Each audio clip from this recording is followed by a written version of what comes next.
¿Quién quiere escribir un libro ahorita? Si hay tantos libros que están escritos, si ya todo está escrito. ¿Has escuchado ese comentario por allí? Déjame decirte que eso es mentira. ¿Y sabes qué? Hoy, en este episodio de Reescribiendo Historias, traigo una invitada extraordinaria. Es una colega. Ella es comunicadora social, es facilitadora profesional y es CEO de una editorial llamada Editorial Olivo. Y por si fuera poco, es la presidenta de la Cámara Venezolana del Libro. Es Adriana Mara Olivares.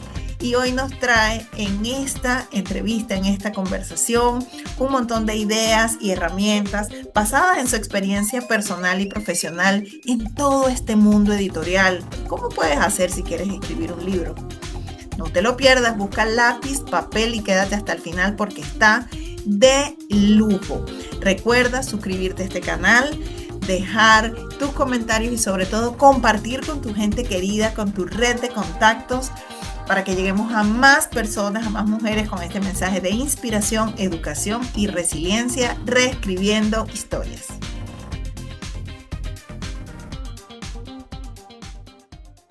Bienvenida, Adri, qué gusto tenerte acá. Adriana Mara Olivares, amiga, ¿cómo te encuentras el día de hoy? ¿Cómo te sientes? ¿Cómo llegas acá reescribiendo historias? Cuéntanos. Mira, sumamente honrada y encantada de que por fin coincidimos. Ana María, realmente por fin lo logramos, porque bueno, sé que ambas agendas han sido muy complejas también de sincronizar. Este año, bueno, esta mitad de año fue bastante intenso y de mucho trabajo para mí, pero también sé que has estado haciendo también cosas maravillosas con el podcast, lo he estado siguiendo y bueno, reescribiendo, me parece que también conecta mucho con lo que a mí me toca hacer como editora de libros. Ay, qué belleza, qué belleza. Bueno, imagínate, yo estoy feliz, honrada, también como tú, como te comentaba antes de iniciar la grabación. Bueno, aquel día que yo empecé o que decidí que realmente le iba a dar forma a este proyecto del podcast, hice una lista de 60 mujeres increíbles que conozco y tú estabas en esa lista, por eso estaba desde los primeros episodios conversando contigo para lograr este espacio y bueno, finalmente llegó el día, así que me contenta mucho, amiga, porque sé que tienes una historia hermosa, fascinante, contagiante, de aventuras, de viajes, de libros, de cosas maravillosas que van a conectar mucho con las mujeres increíbles que también se conectan en este espacio y va a ser, estoy segura que este episodio va a ser inspirador. Amiga, así que bueno, cuéntanos cómo ha sido eso de que entonces ahora incluso con cargos directivos en lo que es la Cámara del Libro a nivel nacional. O sea, ¿cómo es eso? ¿Cómo llegaste hasta allí, Adri? ¿Siempre tuviste la idea de que ese iba a ser el mundo en el cual tú te ibas a desenvolver o fue una cosa que te fue presentando la vida? Compártenos cómo ha sido ese proceso en tu caso. Mira, realmente pienso que fue como una situación que en el momento que se dio fue como inevitable, porque Ajá, sí lo había pensado, pero no como un objetivo personal o un objetivo profesional, ciertamente, sino como que, bueno, en algún momento va a tocarme esa responsabilidad. No pensé que iba a ser tan pronto, porque no, eso no estaba en mi visión inmediata, porque también uno como empresario está pendiente, especialmente en los primeros 20 años de tu empresa, yo apenas voy por el año 9 de 20, ok. uno está muy pendiente de tu bebé, pues tu bebé es tu empresa, que pueda caminar, que tenga la estructura, que tenga el equipo y sobre todo en los primeros 10 años de una empresa siempre está el tema de la formación, de todavía transformar, reescribir. Entonces es una parte como que bien interesante que justo yo en los primeros años de la editorial Grupo Olivo, en el que ya estaba haciendo como que los primeros pasos o creando sus propias estructuras, se presenta oye, hay una crisis gremial en Venezuela relacionado con el tema del libro, es una institución que estuvo a punto de desaparecer y la única manera de que no desapareciera era que nos activáramos los que pertenecíamos al gremio.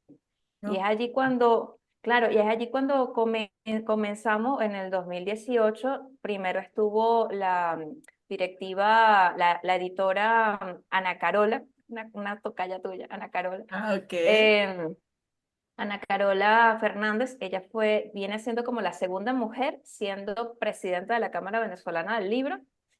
Hizo un trabajo lo que humanamente se pudo hacer en ese momento porque fue cuando hubo todo el tema de la caída del cierre de Cadivi para el sector libro, hubo una destrucción masiva y una acabose porque las empresas relacionadas con el libro, todo estaba calculado en función a Cadivi, al ya no estar y que tienes que comprar ya o hacer el cambio de dólar de 4.30 a 50, prácticamente quebraron todas las empresas en un Un poco 80%. para darle contexto a las personas que se puedan conectar con este espacio, que puedan no estar acá en Venezuela y que puedan estar en otros lugares en 2018, o sea, parte de nuestro contexto económico, político, social. Hubo muchas empresas que se vieron sumamente afectadas al punto incluso de extinguirse. Tal cual. Y bueno, esa parte de lo que era la parte editorial, los libros, estuvo en ese proceso, es un poco lo que nos describe Adri en ese momento de Venezuela, Cadivi y todo eso, o sea, todo un proceso que llevaba esta parte de la economía, lo que tiene que ver con libros, rumbo a la extinción. Que no sé cómo hacerlo, es que no soy suficiente, es que no tengo lo necesario. ¿Será que esos pensamientos te llegan a veces, pero también algo dentro de ti te dice que hay una fuerza interior esperando ser descubierta, esperando ser encendida? Pues déjame decirte que eso me ha pasado muchísimas veces y también he estado allí, por eso sé lo que se siente y sé que es posible transformar toda esa narrativa, todas esas historias que nos contamos y nos creemos en acciones contundentes para reescribir tu historia y crear esa que sí quieres para ti, dejar de ser la víctima y ser la protagonista. Si ese es tu caso, te invito a que me escribas e iniciemos juntas un proceso de coaching para hacer ese viaje de autodescubrimiento y transformación y que comiences a crear esa vida que sí quieres. Te voy a dejar los datos de mi contacto en el texto de este video y escríbeme, conversemos. Recuerda que podemos hacerlo juntas. Sí, además, bueno, esa es como la parte, como en toda novela, sabes que siempre está este nudo de toda la parte oscura de lo que está ocurriendo en ese momento. También estaban naciendo cosas muy interesantes y propuestas editoriales muy interesantes. Entre eso fue la que estamos tres editoriales que nacimos en el 2016, justo en pleno desastre. Justo en pleno desastre y justo cuando también el tema de la Cámara Venezolana del Libro estaba también en un momento de colapso. Estábamos estas tres empresas, dos de aquí de Caracas, una de Guayana, que es justamente la editorial que yo llevo, Editorial Grupo Olivo. Entonces, claro, pero nacimos porque no vimos la crisis, yo particularmente, no, o mi familia, no vio la crisis desde que, bueno, ok, no hay Cadivi, nosotros igual lo que hacemos es contenido, no importamos libros. Entonces, ya allí por allí ya hay como que una marcada diferencia de, bueno, ¿cómo hacemos si tenemos esta condición económica? ¿Cómo igual podemos iniciar el emprendimiento o cómo igual podemos iniciar la empresa? Lo otro que es bien interesante y que yo, de hecho, hace poquito lo estaba hablando con mi mamá, es que yo soy la primera generación de editores en mi casa.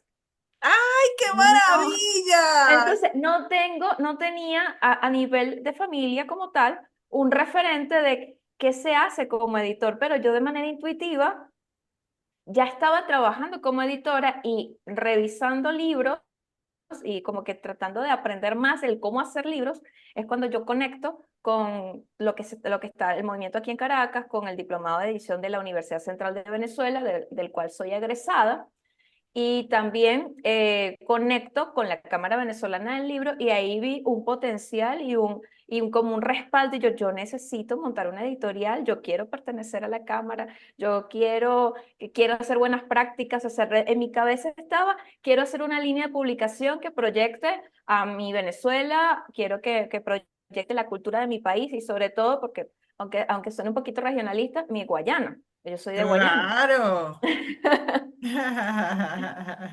Entonces, Qué con belleza. esa emoción, con esa energía, es que, bueno, llega el punto en el que, nada, es cuando hablo con mis papás, que estaba acercando mi fecha de cumpleaños, y me preguntaron, ¿qué quieres?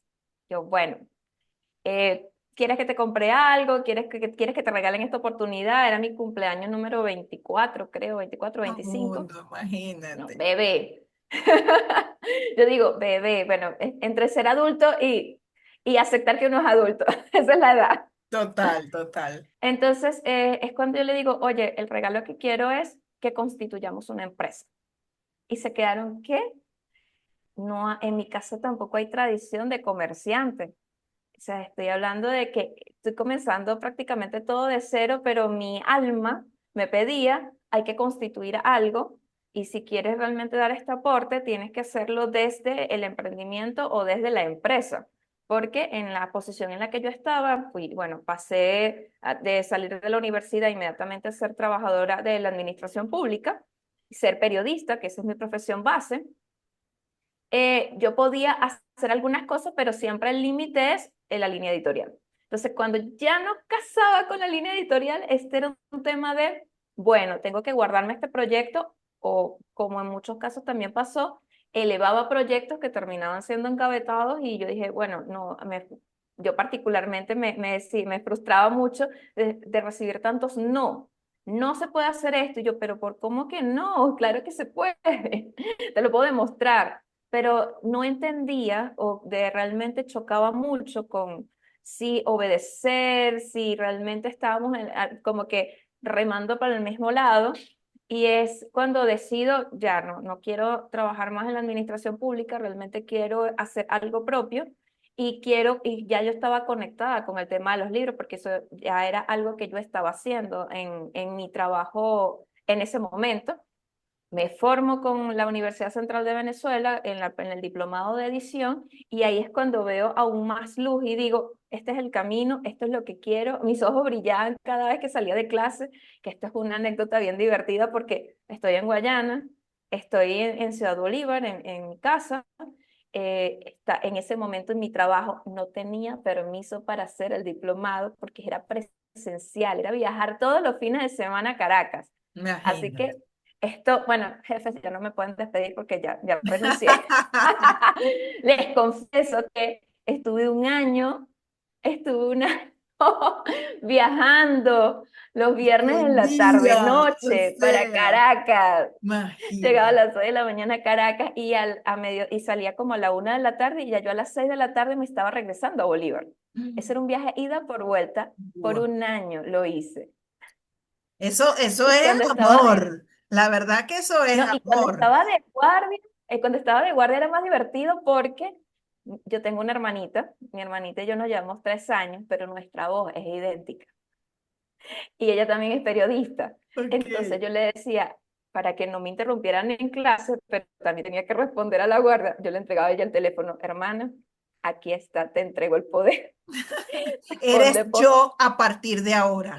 en este momento, eres madre de una bebé, pues tenía a Alice también muy pequeña, mi hija. Imagínate. Mientras yo podía estudiar. Entonces, por eso también mi relación con mi familia y sobre todo con mis hermanos es muy unida, porque hasta esas cosas que parecen, ojo, no debería ser, eso no es el deber ser, pero en ese momento nos apoyamos muchísimo Qué y me apoyaron bueno. muchísimo para yo poder hacer esta formación, conocer todo lo que estaba pasando aquí en Caracas relacionado con el mundo de los libros, reescribir realmente lo que yo quería proyectar o lo que quería hacer en mi región.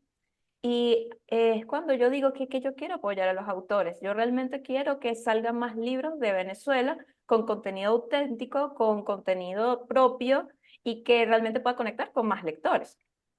Genial. Y es como que este momento que fue esa anécdota bien interesante, que es cuando yo conecto mucho con la Cámara Venezolana del Libro, los empiezo a seguir, pensé y siempre he creído que tú comenzar una empresa y ya de una vez tener el respaldo de un gremio, ayuda muchísimo para poder avanzar, por lo menos ahorrarte ciertos pasos, ciertas equivocaciones, porque ya están los más grandes que pasaron por allí y te Claro. pueden guiar. Entonces era como mi visión con la Cámara Venezolana del Libro y bueno, cuando ya por fin entro y ocurre todo este tema de contexto país, es cuando yo digo, ok, mi visión de gremio y mi visión de apoyo se como que se difuminó un poquito, pero después me pregunté, ¿qué puedo hacer yo por la Cámara?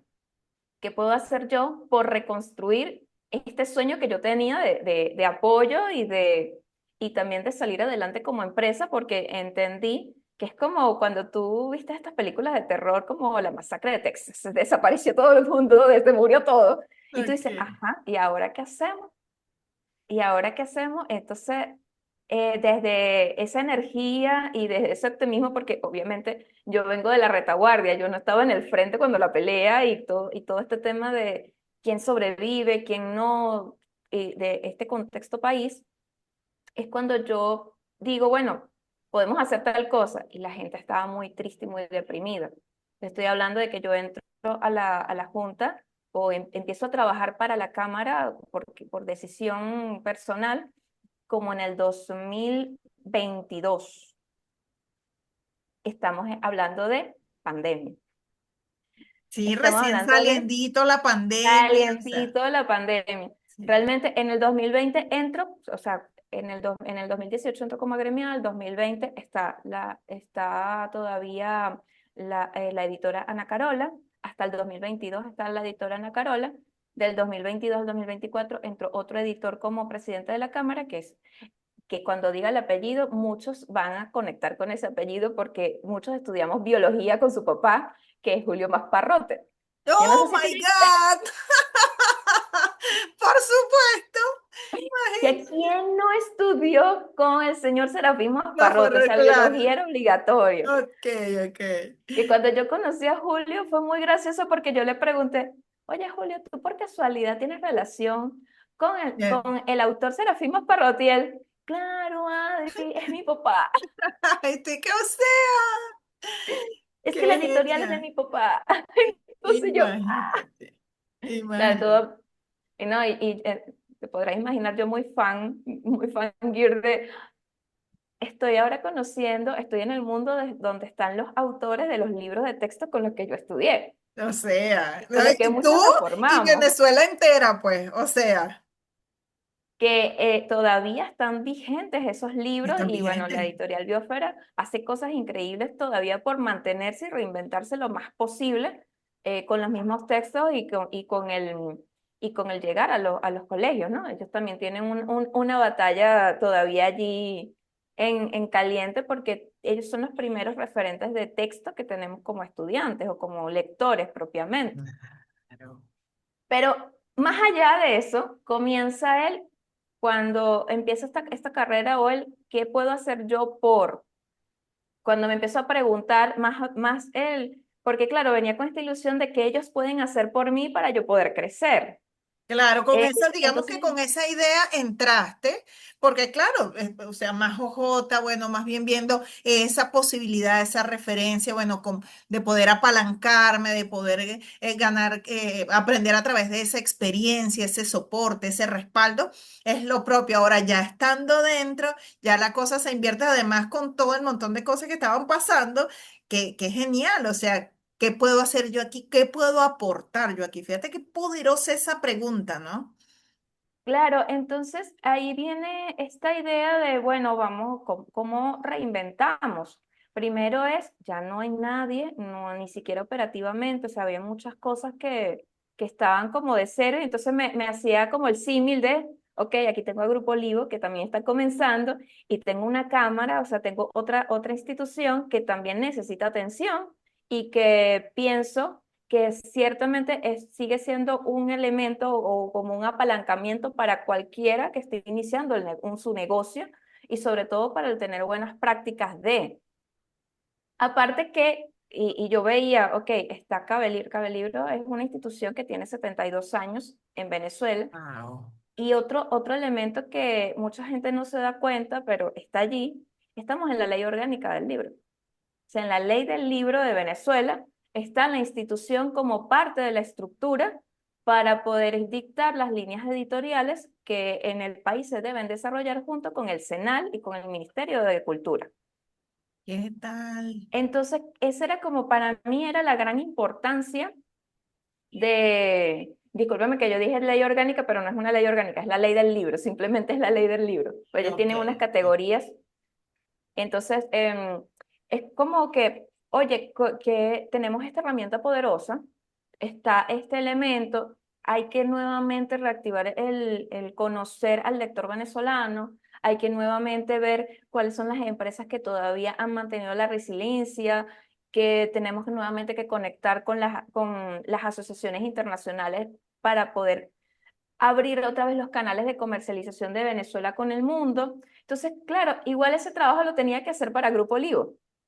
Y si quieres hacer, no sé, un podcast como este o requieres apoyo con tu marca personal, te voy a recomendar a mis aliados y amigos de Gal Agency, un grupo de profesionales, jóvenes, bellos, todos a cargo de Alexandra Cifuentes, que son los que se encargan de hacer la magia en este podcast semana a semana, editando los episodios, fueron los que hicieron el logo de este podcast también y me apoyan con algunas piezas de mi marca personal. Te los recomiendo al 100%, te voy a dejar los datos de contacto acá en el texto de este video, solo les dices que vas de parte de este podcast y ellos se encargan de todos los detalles. Gal Agency, mis aliados, los mejores. Claro, a un nivel como más individual, pero igual tenías que hacerlo, ¿no? Es que todos, entonces yo me di cuenta y con esa premisa yo dije, bueno, si igual lo tengo que hacer para mi editorial, no me pesa hacerlo para todos. Entonces, allí cuando digo, bueno, voy a apoyar aquí y comenzamos a reconstruir. Ciertamente, la editorial igual en su tiempo, porque nosotros o parte de nuestros servicios tienen que ver con servicios editoriales y aparte de servicios editoriales, que es como la unidad de negocio, que es la que nos genera el flujo de caja, Ok, están los otros sellos editoriales que sí financiamos como editorial propiamente, que son las de literatura juvenil, porque es diferente el poder adquisitivo que puede tener un autor de no ficción que tiene ya una visión de a dónde va a vender sus libros, que un autor que es de fantasía, que no tiene ni idea y sus lectores están fuera del país, que no saben muchas cosas y que tú puedas invertir en ellos para realmente tener como otro tipo de negocio que es el tradicional, que es la venta propia de libros, ok. que es como lo llevan las grandes editoriales como Planeta y Random House. Pero eso es un apostar. Literal, es cuando tú llevas sellos editoriales que financias, es apostar, apostar a. O Tú sea, estás como que ir invirtiendo cazando el tiempo. talento y entonces para ver, o sea, una apuesta, una inversión a mediano o largo plazo, o sea, todo. Normalmente son a mediano y largo plazo y ahí entendí, por ejemplo, quejas que yo como lectora o como a veces escritora, porque me tocó ser escritora fantasma por un tiempo también, cuando yo decía, pero ¿por qué las editoriales rechazan borradores? Tienen que por lo menos leerlos. Hasta que me tocó recibir muchos borradores y no me daban tiempo de leerlos y me tocó incluso rechazar, porque Claro. no eran afín a mis valores como empresa, a mis valores personales o incluso a mi sapiencia. O sea, si yo no tenía que aportarle al borrador, tampoco iba a decirle al autor, mira, te voy a cobrar por corrección, pero al final yo sabía que no le iba a dar ese plus que como editor debo dar. El plus que como editores damos es precisamente pulir, enaltecer, sugerir e incluso reordenar las ideas que tengas en el borrador para llegar a un lector objetivo. Si yo desconozco o no tengo cercanía con ese lector, no lo he estudiado o algo, no te puedo aportar a tu texto, si debo referir a otro editor que a lo mejor sí pueda conectar contigo y le dé ese boom a tu obra, porque al final no es como cobrar por cobrar o hacer el libro por hacer el libro. También hay una curaduría allí, ahí es donde viene como que la parte romántica del negocio que nosotros llevamos, porque indistintamente también tiene que ser proyectos que podamos realmente darle ese realce o ese brillo y sobre todo que realmente podamos conectar con esas audiencias que sea afín. Claro, claro. ¿Cómo ves, Adri, en este momento eh, la, ese mundo para las personas que tienen ese sueño de escribir un libro y que por las diferentes razones que sea, no lo ha materializado, no se han atrevido. ¿Qué les dirías tú a esas personas, más allá de, bueno, atrévete y hazlo, que, ajá, qué bueno y tal? O sea, desde esa experiencia del backstage, con todo ese recorrido que tú tienes, ¿qué les recomendarías a esas personas que se lo han planteado y que se lo plantean? Mira, hacer un libro es como decidir tener un hijo. Wow. Realmente sí, porque es una responsabilidad. Más allá de decirte, sí, todo el mundo puede, realmente todos podemos hacer un libro. Realmente celebro y acompaño mucho a mis colegas cuando dicen que hacen estas publicidades de que todos podemos hacer un libro. Yo también estoy de acuerdo, todos podemos hacer un libro, pero no todos estamos listos al mismo tiempo para hacer ese libro. Entonces es realmente, y de hecho los autores que se han conectado con Grupo Olivo, el tema ha sido es si estás listo, si tienes clara la idea, no es nada más el tema de la inversión, porque al final cuando tú, después de que estás dentro del mundo en el proceso de la edición, tú te das cuenta de todo el valor que se le está dando y a veces la inversión realmente es ínfima en comparación con todo lo que viene, que realmente creo que el desconocimiento del proceso que viene después de escribir asusta muchísimo y probablemente eso también frene. Ya el escritor ya tiene un miedo y es donde ha pasado como que por varias barreras. Una de esas barreras es el síndrome del impostor. Eso es totalmente, aparece en todas partes, no solo en el mundo de los escritores, sino incluso de uno como editor. Están todas esas barreras y superarlas, cada quien tiene un ritmo. Realmente apurarlo es como atropellarte a ti mismo. Es como que, bueno, no estoy preparado, sí, para generar una familia, porque el libro pasa a ser esto, un hijo que tú vas a cuidar, que lo vas a tener toda la vida y te sobrevive de paso, tal cual como un hijo, porque tú puedes trascender, el libro va a estar allí. Y si tú hiciste un buen trabajo de promoción y realmente tu libro conecta con los lectores que corresponden para ser transformados, tu libro se va a mantener, va a ser tu legado y es lo que te va a mantener en el tiempo. Entonces, claro, uno tiene que hacerlo con realmente entregado y con total determinación. Si bien el libro también es un producto y es una unidad de negocio, el negocio no se desliga con cosas que tenemos en la vida. Eso tiene un propósito. Entonces, ahí es donde viene el tema de cómo lo quieres llevar, cómo lo quieres ejecutar y desde ese punto es cómo lo vamos a desarrollar. Entonces, las personas que están todavía si tienen esa indecisión, están por el buen camino. Qué bueno que tienen esa necesidad de dejar un legado, pero al final es cuando realmente tomen esa decisión y están listos, como cuando iniciaste el podcast, Ana María, realmente que eso fue una decisión Sí, y es un sí. paso. Y a lo mejor te dio mucho miedo y a todos nos da mucho miedo dar el primer paso, que creo que el primer paso es el más difícil, pero después que estás ya montado en el barco o en el avión o en el tren, que estás haciendo el recorrido, estás viviendo estas emociones, estos sub y bajas y todos estos cambios bruscos que puede generar el viaje, ya después es cómo ahora continúo con esta experiencia, promociono, avanzo en el desarrollo de mi desarrollo como autor. Es todo un desafío, tal cual. Es todo un desafío. Bueno, fíjate que yo tengo una anécdota bien personal en ese sentido, porque yo toda mi vida, uno de mis sueños, así como tener este podcast, fue un sueño que yo, imagínate, lo demoré 30 años, porque yo quería ser locutora, presentadora desde la universidad. Resulta que me invitaron a grabar un comercial por un tema de la universidad. Y cuando a mí me tocó la parte de hacer la voz, y alguien que me escuchó era alguien del personal técnico del canal, ni yo lo conocía, ni siquiera sé quién es, y estoy segura que ni siquiera él, ni sé si está vivo, tampoco sabe quién soy yo, dijo que mi voz era muy fea. Chama, yo lo escuché y eso bastó para que yo agarrara mi ilusión, mi sueño, mi título, lo guardé para siempre.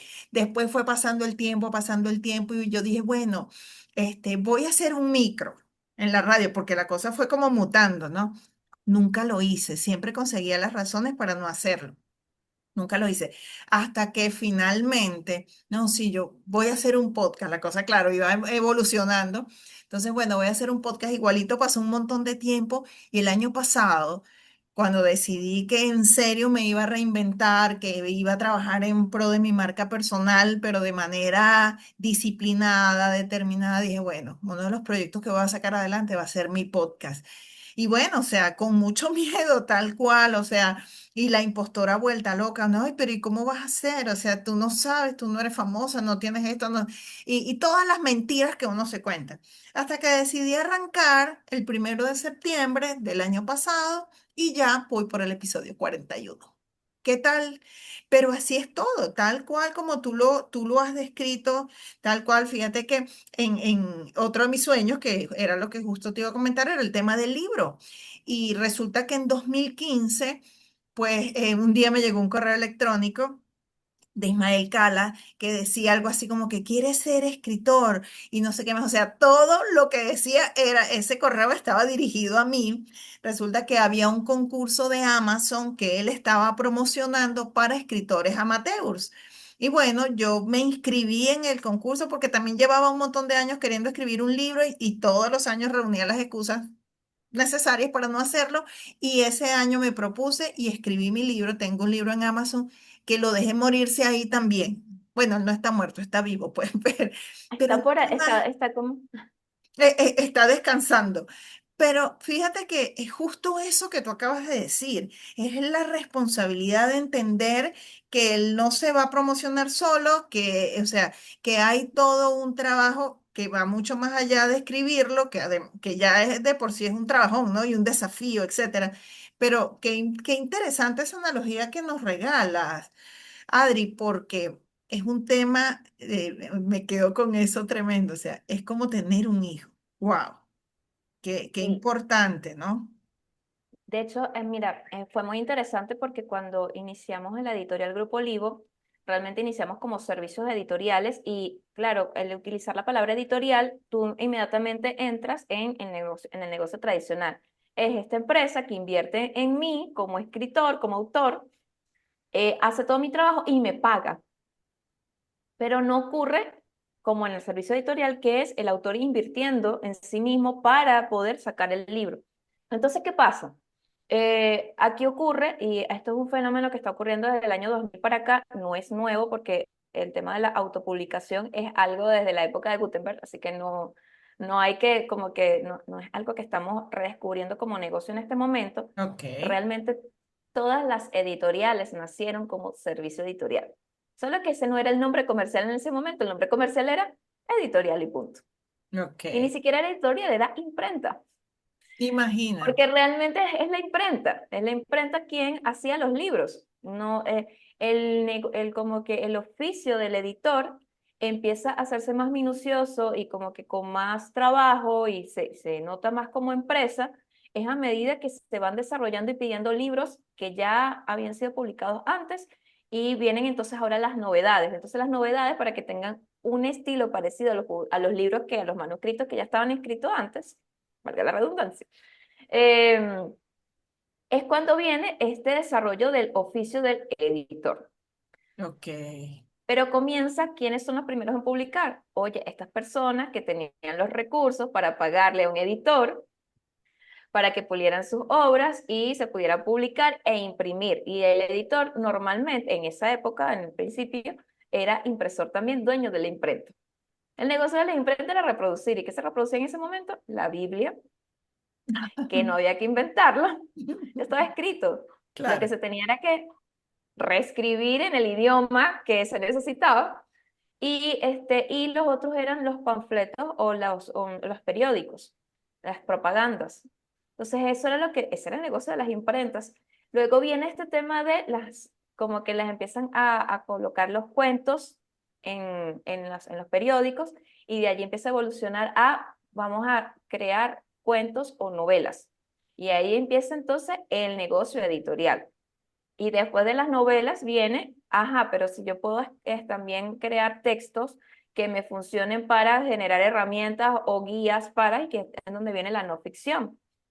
Entonces ahí viene también, aunque todo está surgiendo simultáneamente, porque la no ficción y la ficción casi que van de la mano, a veces uno no sabe cuál es el límite de la otra, porque al fondo una como que necesita de la otra.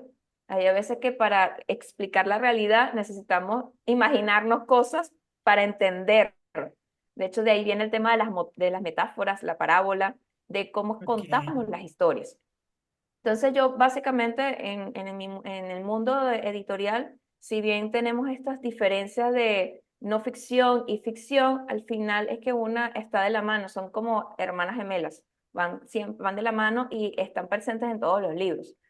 Incluso en los libros que creemos que son netamente de registro, como los libros de historia, resulta que una práctica, y eso está, lo estudian en la universidad, está el como complementar a partir de hechos históricos, imaginarte lo que pudo haber pasado en función al contexto de ese momento histórico, pero no hay registro de que eso haya ocurrido, sino que se wow, supone porque era una práctica que eso ocurriera, pero no necesariamente el personaje al que estén describiendo, histórico, haya hecho eso, sino que era una práctica común del momento, hay evidencia histórica de esa práctica común del momento, pero se lo pueden atribuir como ese espacio del el desconocimiento de lo que no está escrito de un personaje histórico, de una situación, incluirlo por analogía o por homologar un momento histórico. Entonces, resulta que esa misma práctica es lo que ocurre en las novelas, cuando estamos creando un guión, una estructura, un inicio, final. ¿Cómo yo hago más interesante esto? ¿Qué argumento inserto aquí que me evoque realidad, que se parezca a algo que yo estoy viviendo y que me ayude a gestionar una realidad o una emoción? Por ejemplo, cuando ocurrió el tema del boom latinoamericano con los libros de Gabriel García Márquez, de Mario Vargas Llosa, que totalmente cambió el paradigma de cómo se estaba leyendo literatura en ese momento, porque estábamos muy acostumbrados a una literatura muy europea. Es decir, todas nuestras historias de amor, romance tenían en función a la monarquía inglesa, la monarquía española, o también en las guerras o los conflictos que tenía Europa, pero Latinoamérica. Y sobre todo que las novelas en ese momento no, lo que hablaban era desde más allá, desde más la fantasía y la idealización de una vida. Entonces, claro, tú decías, eso lo puedo vivir yo, eso, yo no soy princesa, yo no soy príncipe, no soy rey. Y las novelas eran de príncipes, rey, caballeros, heraldos, ok. hidalgos. Entonces, es como ahí es donde viene también esa transformación y de la evolución de las novelas con estos autores latinoamericanos, en donde ya el personaje protagónico puede ser cualquier persona que viva, que tenga deudas, que tenga problemas, que esté en el colegio, que esté en su casa. Qué Entonces, claro, ahí es genial. donde viene esta evolución de la literatura y lo hace Latinoamérica, lo hace un latinoamericano en Europa, pero lo hace. Y eso mismo todavía estamos viviendo las consecuencias de ese boom, esa transformación que hubo en los años 60. Y ahora la literatura, por ejemplo, y lo estoy viendo mucho con los autores, los nuevos autores, oye, yo les digo que son unos valientes, sobre todo los de generación Z y de la generación alfa, que ellos no le tienen miedo al éxito, digo yo, porque ellos de una vez están escribiendo sus borradores y lo están publicando para ser escudriñados por lectores beta. Y bueno, si la editorial me lo acepta bien, pero ya yo lo publiqué y ya me lo están Sí, sin leyendo duda y ya es me lo una están evolución. criticando. Wow, sí, sí. Y claro, ahí tú dices, y ahí es donde viene esta evolución y transformación de la industria editorial. Antes era la editorial, el editor, en sus ínfulas, aquí arriba.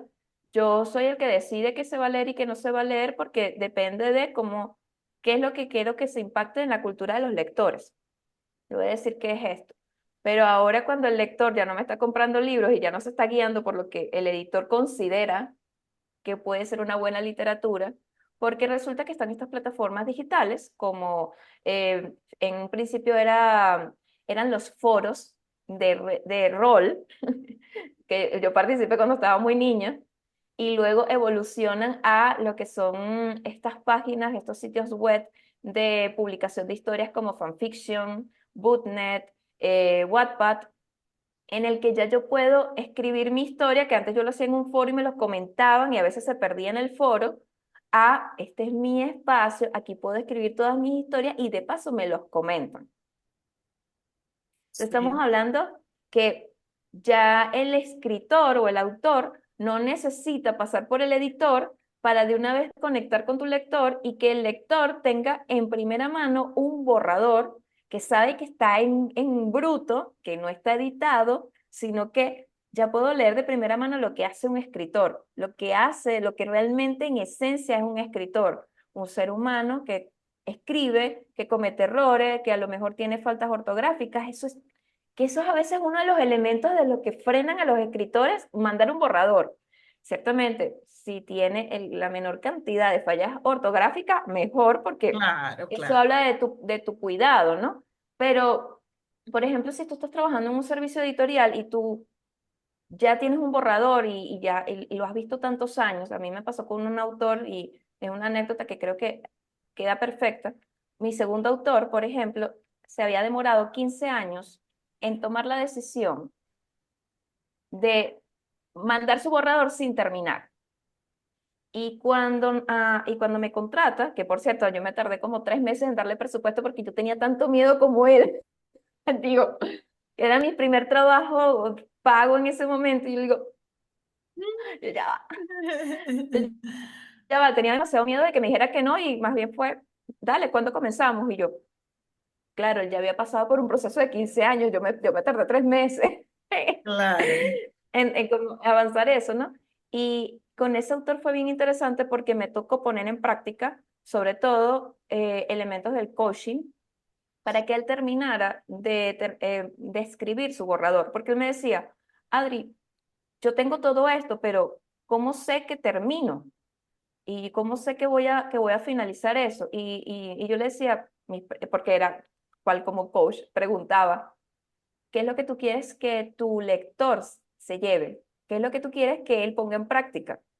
¿Hasta qué punto va a llegar la práctica? Entonces, claro, eso le daba a él ideas para, bueno, tengo que terminar, entonces me falta este capítulo, ya terminé con esto, ya terminé. Y ya nosotros lo que hicimos fue reorganizar las ideas. Mira, esta idea la repetiste acá, esto lo vamos a eliminar y lo vamos a enfocar más en este capítulo porque aquí es sobra, pero para llegar a ese punto, y es por una cuestión que él me comenta, le tomó muchos años de síndrome del impostor, de no creerse suficiente, de pensar que tenía que tener más títulos que validen su autoridad en la materia, y él tiene un montón de títulos y de máster y de doctorados, y tú dices, wow, ¿Qué más? y todavía, y tiene escuela, y tiene una escuela de coaching, y tú dices, pero no tenía libros, y entonces ahí, entonces era apoyándose de otros autores, y él dice, pero yo puedo ser autor, o sea, lo que está escrito aquí, eso también lo puedo hacer yo, y lo estoy haciendo yo, y yo tengo mi propio método, y de ahí nace el que, bueno, vamos a ajustarlo en la estructura del libro, vamos a acompañarnos y a avanzar, porque sé que realmente dar ese primer paso da mucho miedo porque obviamente en el colegio no te preparan para eso, Claro. en la Y es universidad mucho como, menos, yo lo es veo, la es así vida. como desnudarte frente al mundo, pues, o sea, es una cosa así tremenda, porque El ya mejor, después que lo sueltas, o sea, ya, pues, ya, pues. es que el mejor símil que podemos hacer es cuando tú te vas a hacer estas fotos artísticas en el que vas como Dios te trajo al mundo. Ok, Ese es el libro. El wow. libro es tu pensamiento totalmente desnudo. Y claro, ir al escrutinio de una persona me lo va a juzgar, porque ciertamente el editor es el trabajo del editor, es juzgarlo, pero en el buen sentido, ¿sabes? Es apoyarte, si bien te Claro, claro, dice, por porque si supuesto. bien puede ser, mira, el texto está bastante amplio, puede ser que, mira, aquí redundaste demasiado, aquí cortaste y puedes profundizar este punto, o sea, todo va en función de, al final, de a quién le estás escribiendo y a quién quieres impactar. Entonces, Claro. bueno, ese es básicamente como que el proceso de evolución y yo creo que estas mismas cosas que nos pasa con el tema del libro nos pasa con la vida, Me la con quitaste, todo. me la quitaste. Yo justo te iba a decir, porque es una pregunta que tengo para ti, como al final todo lo que hacemos se ve reflejado en nuestra vida. Entonces, ¿cómo llevar, si tú pudieras tomar toda ese aprendizaje que, bueno, y ahora es cuando te queda por delante sin lugar a dudas, más todo eso que hasta ahora tienes allí en ese recorrido, como formándote tú misma para ir llevando adelante esos proyectos, en ese acompañamiento a otras personas bueno, hacer sus fotos artísticas, que finalmente terminan siendo sus libros y es la expresión de sus propias vidas. ¿Qué les podemos decir a estas mujeres que están seguramente, así como yo, súper interesadas con este tema porque me encanta cómo lo vienes compartiendo? ¿Cuál pudiera ser? Yo estoy segura y consciente de que no hay fórmulas estándar. Cada quien tiene que ir No. como descifrando y armando su propia fórmula, pero sí hay cosas que de pronto si tú tomas un poquito de aquí, un poquito de allá, pues vas armando. En tu caso, Adri, si pudieras darle a las personas de esta comunidad como un ABC, una pequeña ruta en ese camino de lo que también es la vida, para llegar a esos resultados y que se atrevan a publicar ese libro, que bueno, que ese libro que tienen allí guardado, ¿verdad? Con esa historia que quieren mostrarle al mundo y no se atreven, bueno, ¿qué pueden hacer? Mira, hay una herramienta que yo pienso que es muy buena y indistintamente de las demás que también son maravillosas, es la visualización. Yo considero, creo que es una práctica que ayuda muchísimo, que cuando ya tú te visualizas con el libro terminado y te imaginas los comentarios de tus lectores, de por qué te están agradeciendo por lo que escribiste y de lo que transformó ese texto en su vida, te ayuda muchísimo a querer manifestar esa realidad. Entonces, también ayuda mucho, ¿no?, el hecho de por qué lo que tú te imaginas por lo que te van a agradecer. Eso por lo que te están agradeciendo es el propósito de tu libro. Ese es el motivo del por qué debe existir. Entonces, si Ah, tú, por ejemplo, ya ves que vi tu cara, por eso es que digo, el hacer un libro es una decisión de vida y realmente es cuando ya tú quieres dejar esto para las demás personas, pero no desde el ego, como de, bueno, sí lo quiero hacer, quiero este tema y tal, y te empeñas en ese tema y no piensas en lo que va a transformar a las personas. Cuando tú piensas en esas personas, que cuando estás haciendo esta visualización y tú dices, a mí me están agradeciendo porque cuando leyeron mi libro, este libro les generó una transformación, se pudieron guiar para avanzar en su proyecto personal de vida, o la novela los conectó, porque como yo también edito novelas, la novela los conectó, por ejemplo, con una situación familiar en el que se reflejaron en un protagonista o en un personaje, cómo pueden actuar en función a eso. Oye, y tú lees ese tipo de comentarios o te imaginas ese tipo de comentarios, ya tú sabes en qué te debes enfocar, porque ese es el verdadero propósito del libro. Ese es lo que debe conectar el libro, esa es la emoción del libro. qué genial. Entonces ahora tú tienes que, en función a eso, que es como esta idea de Génesis, que realmente es una sola palabra, ese Génesis, a partir de allí se crea la estructura o lo que es la ingeniería inversa, de todo este tema de cómo construir el libro. Eh, Entonces, claro, O sea, es como ir mucho más desde el sencillo final hacia atrás. Wow, eso me y de parece hecho es mucho más genial. sencillo y si te das cuenta, esta misma estructura lo vemos en toda la vida, en un emprendimiento. Cuando tú vas a hacer un negocio, ¿qué es lo primero que te preguntan? ¿Cuál es tu visión? ¿Cuál es tu misión? Entonces, tú tienes la visión es cuando te imaginas cuando te están agradeciendo por el libro. Cuando te Claro. imaginas por qué te están agradeciendo del libro, esa es la visión. Todavía no ha pasado, pero en tu cabeza ya pasó y esa es la visión. En una empresa es igual. En un producto, cuando lo estás llevando al mercado, le estás haciendo todo el tema de estructura de mercadeo, es igual. Te Tal, preguntan la visión, hacia dónde quieres llegar. Y la misión es cuando creas la estructura para llegar a ese punto. En nuestro caso, en el libro, es el índice. me Entonces, encanta. ahí es cuando tú comienzas en función a mi propósito del libro es que todas las personas que lo lean puedan reconciliarse con su papá. Por ejemplo. En mi novela yo decido que tengan una manera amena de cómo reconciliarse algo que podría ser irreconciliable con mi papá, con mi mamá. O quiero, en el caso de los no ficción, que mis estudiantes realmente puedan tener el terreno un poco más sencillo de como cuando yo inicié un negocio o inicié mi carrera como mentoree o como coach. Eso también, o sea, hacer todo lo más sencillo o que realmente pueda transformar a nuestro lector y que realmente conecte. Claro. Entonces, bueno, ahí pasa, por eso es que al final es un tema de evolución, es un tema de soltar esto de, esto es lo que quiero, pero esto es lo que va a transformar. Lo No, que y quiero donde me transforma. parece también, y perdón la interrupción, que es vital el acompañamiento, porque quizá en ese querer llevar adelante el proyecto tú no tengas la claridad necesaria, pero tienes la idea, la intención y es maravilloso porque esa es la semilla, pero entonces allí es donde la actuación de un rol como el tuyo, un profesional experto, externo, que te pueda guiar a partir de su experiencia, de su formación y de sus horas de vuelo, pues se hace vital, pues. Me parece Es que genial. es así. Mira, la figura del editor es más como esta persona que ve tu punto ciego. Total. Entonces, es tal cual. Mira, en cualquier sesión, y bueno, tú como coach que también lo has vivido, en las formaciones o como facilitador también, ¿qué hace el facilitador? Tú tienes una persona que tiene un objetivo, quiere aprender una metodología, pero tú tienes la experiencia de la metodología, tú sabes hasta dónde puede llegar, pero tú lo nivelas con las expectativas. Las expectativas normalmente vienen en función del ego.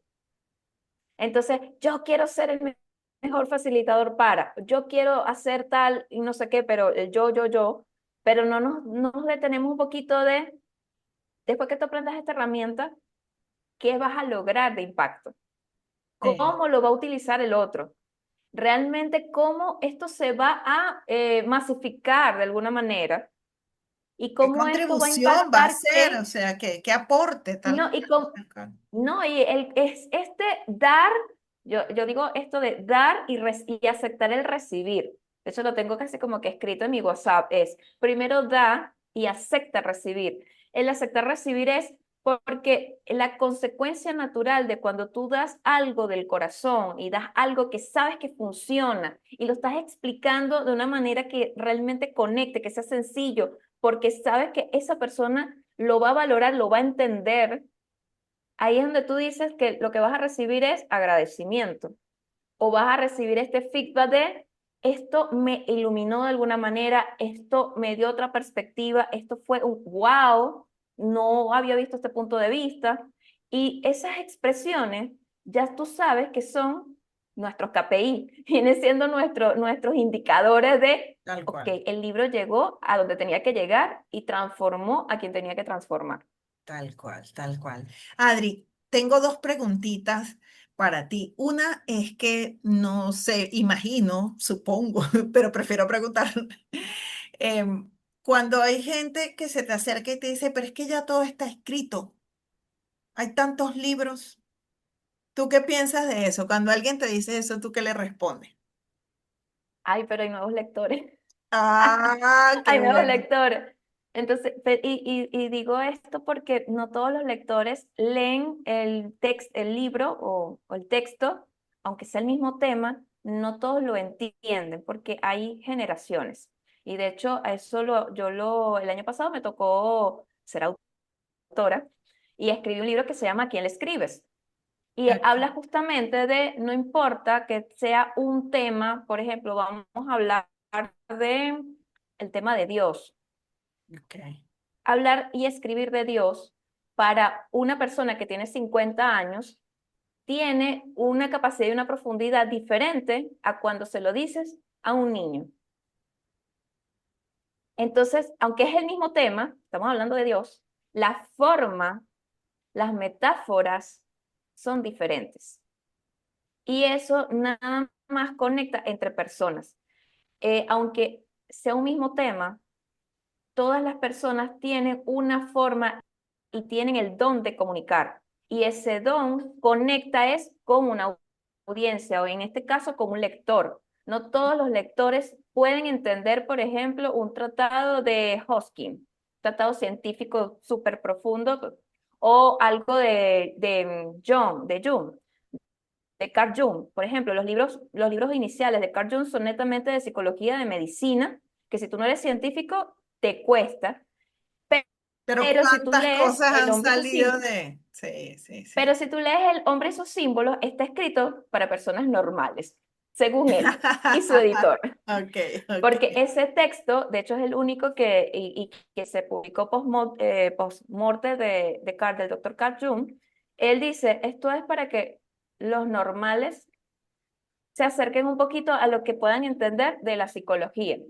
Y todo esto fue, y ojo, son palabras reinterpretadas del prólogo del libro, porque fue lo que al editor le tocó vivir con este autor, que de paso tuvo como ese reto de elevar aún más, de que no solo me vas a editar a mí como científico, vas a editarme a mí y a un montón de científicos más para este libro.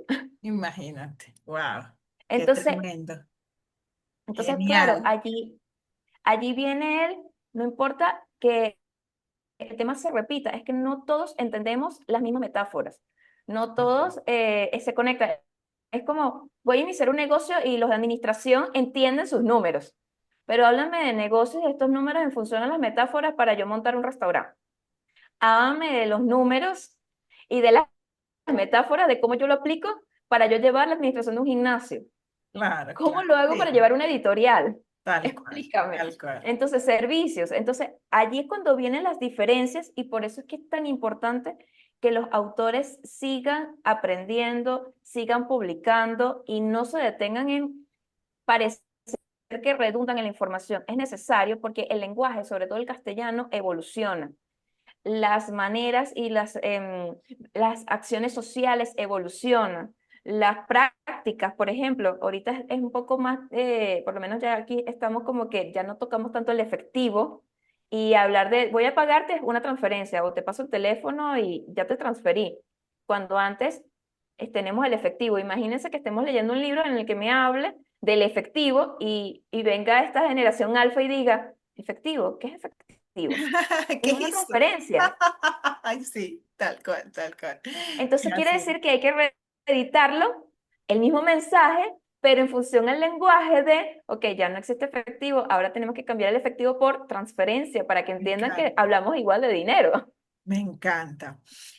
Mira, Adri, y esto estoy segura que esta pregunta daría para un episodio completo y hasta para una serie. Sin embargo, bueno, igual te la voy a hacer porque entendiendo este tema creo que es bien valioso justo cara al momento que estamos viviendo y es en cuanto a la inteligencia artificial. ¿Cómo ves, cómo ves ese tema de la inteligencia artificial donde hay gente que ilusamente cree que, bueno, ahora simplemente tú le dices, le das un buen prompt a una IA y te escribe un libro? O sea, No, lo que pasa es que aquí es donde entra la realidad y la ficción y tú dices que es real y que es ficción porque también está este tema de que la inteligencia artificial va a sustituir tal, pero ver, para crear un prompt estás creando.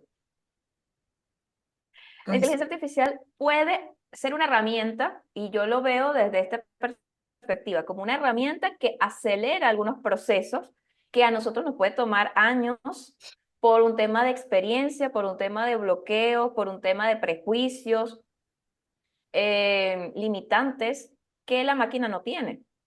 Él no está configurado para tener esas limitantes, él está configurado es para, de todas las ideas que uno como ser humano le da, cuáles serían las soluciones más lógicas en función a toda la información que ella tiene. Claro. Entonces, indistintamente, aunque hay una diatriba de el tema del derecho de autor cuando se hace libros con la IA y cuando no, sobre todo el tema de las portadas y en diseño, si bien, claro, esto vulnera un poquito el ser artista, porque el escritor es un artista, el ilustrador es un artista, y ciertamente son como ahorita los oficios más vulnerables, por lo menos en el mundo editorial relacionado con el uso de la IA. También hay que ver que la IA ayuda a mejorar ciertas cosas o acelerar ciertos parámetros o ciertas cosas que a nosotros nos tomaba mucho más tiempo. Total. Revisar el tema de argumentos. Imagínate, para entonces un editor que tiene que hacer una lectura beta de un manuscrito que te podía tomar una semana, ya tú se lo pasas a la IA y en una hora tú tienes un resumen, una sinopsis, una real sinopsis, que realmente te pueda decir como que sobre cuáles son las palabras claves y si ese texto funciona para que nosotros podamos editarlo, o si es afín a nuestras líneas de publicación. Genial. Pero eso ahora me tomó una hora, antes me tomaba una semana. O sea que de todas, Entonces, todas es valioso, es útil, es una herramienta que puede jugar a nuestro favor si así lo elegimos. exacto, pero igual no termina el tema, o sea, la inteligencia por sí sola no va a poder crear si tú no le das una orden. Totalmente. Entonces, el prompt al final es una serie de instrucciones prácticamente que tú mismo también te haces como tu guía. Yo necesito un libro infantil de con tantas palabras que coloquen los valores tal, pero tú igual tienes que hacerle descripciones de Claro. escenas, Y que de cause esta escenarios, emoción tienes y que que darle genere mucho este detalle resultado. y Claro, si te claro, das cuenta, tú creaste ya el cuento. La IA lo que hace es editártela claro, de alguna manera y te ordena las ideas y sin embargo, con todo y que te ordena las ideas, tiene que pasar por el ojo humano, porque claro, hay algo que la IA no puede hacer y es darle emoción. claro, Te claro, puede sugerir una posible idea de proyección de la emoción, pero no la emoción. La emoción se da con onomatopeyas. La IA no hace onomatopeyas. Eso lo sabemos nosotros. El genial, colocar, ¡ah! ¡Boom! ¡Bla! O claro. hacer una exageración con el abuso del signo de exclamación. Eso lo hace el ser humano, no lo hace la IA. Claro, claro. Ay, me encanta. Bueno, Adri, la verdad es que veo la hora y digo, en serio, llevamos este tiempo conversando porque me lo he disfrutado un montón. Quiero agradecerte el tiempo, el cariño, la transparencia para compartir eso que siento y estoy segura que las personas que se conecten lo van a sentir también. Es tu esencia, pues eres tú en 3D, pues. Aquí en 4K que dice mi hija. Así que amiga, bueno, gracias, gracias. Quiero decirles a todas las personas que están conectadas que todos los datos de contacto de Adri los voy a dejar acá en el texto de este video para que salgan corriendo al terminar de ver este episodio y la contacten, le escriban. Ella les puede dar orientación y guía en este tema editorial, en el tema de viajes también, porque es parte de algunas cositas que ella también hace. Bueno, le pueden escribir y la pueden contactar para mayor información. Y para irnos, amiga querida, me encantaría que pues nos regales 3 ideas de todas las que ya nos has dicho, 3 ideas así condensaditas para reescribir tu historia. 3 puntos claves que tú puedas decir, mira, si quieres reescribir tu historia, ya tienes que considerar esto, esto y esto. Mira, creo que una de las primeras es que te hace feliz, que te hace brillar los ojos. Eso sería como que lo primero, lo primerito. Y en función a eso es cómo eso puede transformar a otros.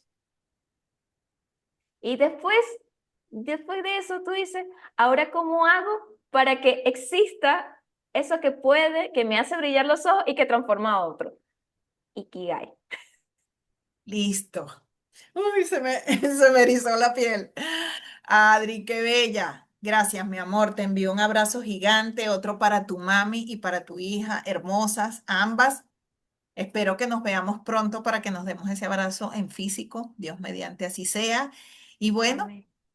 Para ustedes que están allí conectadas, recordarles, por favor, dejen su comentario y compartan con su red de contactos, con su gente querida, para que lleguemos a más mujeres con este mensaje de inspiración, educación y resiliencia, reescribiendo historias. Gracias, gracias y nos vemos en el próximo episodio. Chao, chao. Chao.